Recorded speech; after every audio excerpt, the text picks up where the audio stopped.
Assalamualaikum. Assalamualaikum warahmatullahi wabarakatuh. Waalaikumsalam. Waalaikumsalam warahmatullahi wabarakatuh. Apa kabar nih Bapak Ibu? Alhamdulillah baik, Pak. Iya, sehat ya Pak Happy. Bu Dwi Nasta, Alhamdulillah sehat, gimana kabarnya, Pak. Bu? Iya. Bu Oli Chandra, gimana Bu? Sehat? Sehat, Pak. Sudah buka puasa, Bu? Sudah. Oke. Hari ini kita akan masuk pada sesi supervisi akademik berbasis coaching, di mana saya sebagai supervisornya, nanti Pak Happy sebagai coachnya, kemudian Bu Oli sebagai coachee, dan ada Bu Inasta juga sebagai pengamat. Baik, saya akan ke Pak Happy dulu ya Ibu-Ibu ya. Mohon Baik, izin. Pak. Ya, Pak Happy, apakah hari ini Pak Happy siap untuk melakukan coaching? Siap, Pak. Ya, siap lahir batin, Pak ya. Saya ingin posisi saya di sini, saya ingin membantu Pak mengembangkan kompetensi yang ada pada diri Pak Happy. Tentu selama ini Pak Happy dalam melakukan coaching sedikit banyak tahu kira-kira menurut Pak Happy kompetensi mana yang perlu dikembangkan yang ada diri Pak dalam diri Pak Happy. Gimana Pak? Oke, baik, Pak. Yang ingin saya kembangkan adalah saya mencari kata kunci, lalu memparaphrase, Pak, apa dari pernyataan dari coach, terus yang terakhir bagaimana memberikan pertanyaan-pertanyaan yang terbuka gitu, yang pokoknya yang nancep gitulah, Pak. Kalau boleh tahu nih, dalam melakukan paraphrase itu artinya merangkum ya. Kalau boleh tahu nih, itu kan dalam proses coaching itu ada tahap bertanya, ada tahap mendengarkan, dan menemukan kata kunci. Kira-kira di bagian mana Pak yang saya perlu amati nanti? Mungkin di pertanyaan, Pak. Memberikan pertanyaan-pertanyaan yang bisa menggali potensi si coach tersebut, Pak. Oke. Jadi kalau saya tanya nih, kira-kira menurut penilaian Pak Happy, kira-kira Pak Happy ada di rentang berapa dalam melakukan paraphrase tadi? Kalau paraphrase mungkin masih 60, Pak. 60 apa nih? Persen atau apa? Iya, masih 60% lah, Pak. Oke, siap. Jadi Pak Happy mantap ya menjawab 60%. Baik. Saya tanya lagi Pak Happy ya. Gimana nih? Terakhir sebelum ke Bu Oli. Jadi ketika nanti Pak Happy melakukan coaching, saya sebagai supervisor nanti akan menuliskan beberapa hal yang akan saya tanyakan setelah Pak Happy melakukan coaching. Ya, izin Pak Happy ya.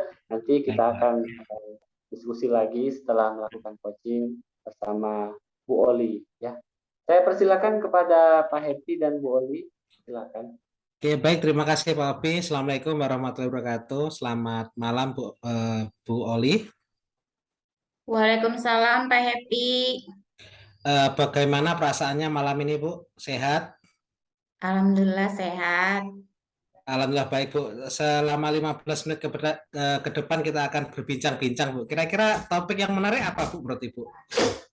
Ini Pak, saya ingin membahas topik tentang rencana saya untuk menerapkan pembelajaran berdiferensiasi di sekolah saya, Pak. Oh, baik. Yang pertama, apakah Ibu sudah melaksanakan pembelajaran berdiferensiasi di kelas Ibu? Kalau di kelas saya sudah, Pak. Cuma di kelas yang lainnya masih ada yang belum. Oke, terkait di kelasnya Ibu, tadi Ibu sudah melakukan pembelajaran berdiferensiasi, Bu, betul ya? Itu bisa diceritakan, Bu, gimana, Bu? Saya awalnya belajar berdiferensiasi di saya melakukan asesmen dulu Pak ya, diagnosis awal, baik itu diagnosis kognitif maupun non-kognitif. Jadi di situ saya bisa memetakan anak-anak sesuai dengan kebutuhan belajarnya Pak. Jadi saya tanya-tanya hobinya apa, kemudian mata pelajaran apa yang mereka sukai, seperti itu Pak. Oke, baik. Apakah ada kendala, Bu, ketika Ibu melakukan pembelajaran berdiferensiasi, Bu? Kalau di kelas saya sih Pak, mungkin saya tidak punya kendala Pak ya, karena waktu di CGP yang dulu kan kita sudah pernah belajar, jadi sedikit banyaknya kita sudah paham tentang cara-cara untuk mengelompokkan anak sesuai dengan bakat dan minat mereka. Nah, yang jadi kendala saya itu adalah ketika saya ingin pembelajaran berdiferensiasi itu bukan hanya ada di kelas saya Pak, tapi di semua kelas yang ada di sekolah saya. Oke, baik sekali.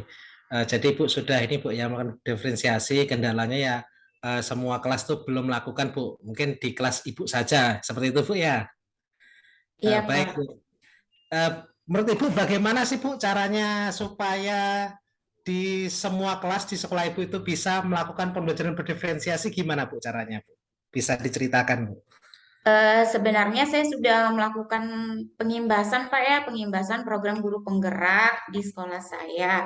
Saya juga sudah menyampaikan tentang pembelajaran berdiferensiasi. Nah, yang menjadi masalah itu di tempat saya kan Pak, maaf ya, banyak guru yang usianya sudah sepuh. Jadi untuk menangkap pembelajaran berdiferensiasi, mungkin pada saat saya melakukan pengimbasan, oh iya paham. Tapi pada kenyataannya setelah di lapangan mungkin banyak teman-teman yang belum konsisten menerapkannya di kelasnya masing-masing. Seperti misalnya saya suruh dulu membuat diagnosis nih, tapi mungkin karena kesibukan mereka hingga sampai mau ini akhir semester masih ada yang belum melakukan diagnosis seperti itu, Pak. Ya, baik. Jadi menurut Bu, tadi kan disampaikan kendalanya adalah guru-guru yang sudah senior, yang sudah mau pensiun seperti itu Bu ya. Itu kira-kira menurut Ibu apakah masih bisa dipengaruhi untuk melakukan pembelajaran berdiferensiasi atau enggak Bu? Masih bisa sih, Pak. Mungkin saya harus melakukan pendampingan secara individu, Pak ya, lebih intensif, mungkin lebih sabar, mungkin saya juga harus lebih melakukan seperti pengawasan. Nah, jadi mungkin kalau saya melakukan itu berarti saya harus pandai-pandai mengatur waktu saya dengan teman sejawat saya itu. Oke, baik. Luar biasa. Jadi tadi ada pendekatan dengan guru-guru senior seperti itu Bu ya. Iya, Pak. Kira-kira itu pendekatannya itu seminggu sekali atau seminggu dua kali atau seperti apa Bu? Mungkin bisa dilakukan seminggu sekali, Pak ya. Mungkin pada saat saya di kelas saya pelajaran mata pelajaran atau bidang studi yang masuk, saya kan guru kelas nih, Pak. Mungkin pada saat pelajaran olahraga atau agama, jadi saya bisa membimbing teman-teman di kelas lain gitu saya masukin. Oke, mungkin bisa spesifikkan Bu, kira-kira hari apa Bu seminggu sekali itu Bu? Karena saya jadwal jam olahraganya itu hari Rabu dengan agama, jadi mungkin hari Rabu, Pak, saya bisanya. Hari Rabu jam berapa Bu ya? Hari Rabu saya dari jam pertama sampai jam terakhir kosong, Pak. Oke, baik.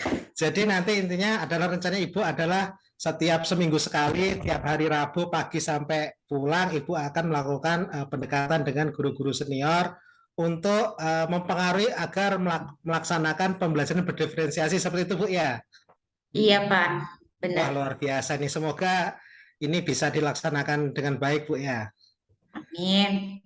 Oke, untuk melakukan pembelajaran berdiferensiasi itu bisa dijelaskan, Bu, siapa aja yang pernah Ibu libatkan? Pembelajaran berdiferensiasi yang saya libatkan pertama kepala sekolah, Pak ya. Jadi harus berkoordinasi dulu yang pasti dengan kepala sekolah supaya tahu tentang program yang akan saya laksanakan di kelas. Kemudian di sekolah juga. Kemudian yang saya libatkan juga rekan sejawat, terutama guru itu ya, guru olahraga, guru agama, seperti itu harus dilibatkan supaya ini nanti sinkron dengan kelas saya.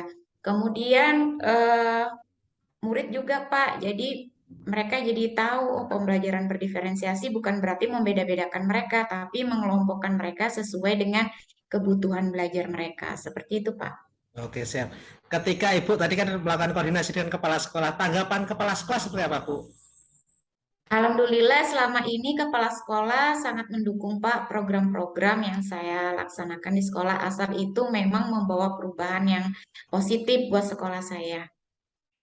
Oke, baik, luar biasa, Bu. Semoga ya selalu dimudahkan, Bu. Ini targetnya Ibu kapan sekolah itu akan melakukan pembelajaran diferensiasi secara menyeluruh, Bu? Kira-kira kapan, Bu? Target saya itu awal tahun pelajaran baru ini Pak. Tahun Bulan pelajaran Juli ini, 2000, Bu, ya? iya 2023-2024. Wah, luar biasa. Mungkin itu saja, Bu, dari proses coaching kami. Apa yang Ibu rasakan setelah ini, Bu? Coaching ini, Bu, tadi, Bu? Proses yang saya rasakan ya selama proses ini saya jadi merasa secara tidak sengaja ide itu muncul sendiri Pak ya dengan pertanyaan-pertanyaan yang Bapak ajukan kepada saya. Jadi solusi dari kegalauan saya tentang perencanaan penerapan pembelajaran berdiferensiasi sudah akhirnya terjawab sendiri. Oke, baik. Itu Pak, terima kasih ya Pak Happy. Ya. Apakah ini, Bu, apakah muncul komitmen dari dalam diri Ibu? Muncul Pak ya komitmennya antara lain adalah saya harus konsisten dalam membimbing teman-teman saya harus lebih sabar lagi, kemudian apa yang saya lakukan harus berlanjut, tidak stop, misalnya satu kali aja ya sudah stop, tidak seperti itu, saya kepengen yang konsisten dan berkelanjutan. Oke, baik, Bu. Terima kasih, Bu Oli, Ya atas sama-sama Pak Happy. penjelasannya. Mungkin itu Pak Obi, Pak Supervisor, silakan Pak Obi. Baik, menarik ya. Jadi Bu Oli, mohon izin saya ke Pak Happy dulu ya. Gimana nih Pak Happy? Pasti Pak Happy bisa menggambarkan bagaimana menilai diri Pak Happy sendiri setelah melakukan coaching tadi, gimana dengan kompetensi Pak Happy yang diceritakan sebelumnya tadi? Alhamdulillah meningkat, Pak. Jadi saya tadi 60%, saya sekarang berani 70%, Pak.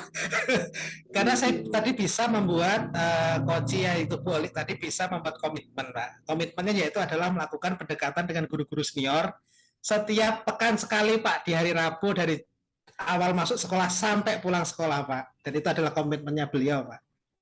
Oke, peningkatannya karena Pak Happy bisa membuat komitmen bersama Bu Oli tadi ya? Iya, Bu Oli berkomitmen, Pak, seperti itu. Oh iya, oke. Pak Happy bisa jelaskan yang lain, apakah alasannya hanya sampai pada komitmen tadi, sehingga Pak Happy beranggapan bahwa Pak Happy itu ada progres meningkatnya hari ini? Yang pertama komitmen, terus tadi Bu Oli bisa membuat komitmen sendiri. Saya cuma mengajukan pertanyaan seperti itu, Pak. Saya arahkan ke tujuannya apa untuk pembelajaran berdiferensiasi. Terus saya mulai menjadi pendengar yang baik. Saya betul-betul fokus. Saya hadirkan diri saya sepenuhnya, niat saya. Terus yang kedua, saya melakukan paraphrasing, Pak. Itu dengan menanyakan, betul Bu, gini-gini Bu. Tadi saya ulang-ulangi itu supaya saya itu lebih menghargai coachingnya itu, Pak. Jadi coach itu merasa, oh saya diperhatikan seperti itu, Pak. Oh saya didengar seperti itu, Pak. Ya, biar lebih jelas Pak ya, yang dimaksud Bu Oli apa, ya, disamakan persepsinya dengan Pak Happy. Jadi diulang lagi kalimatnya. Ya, oke.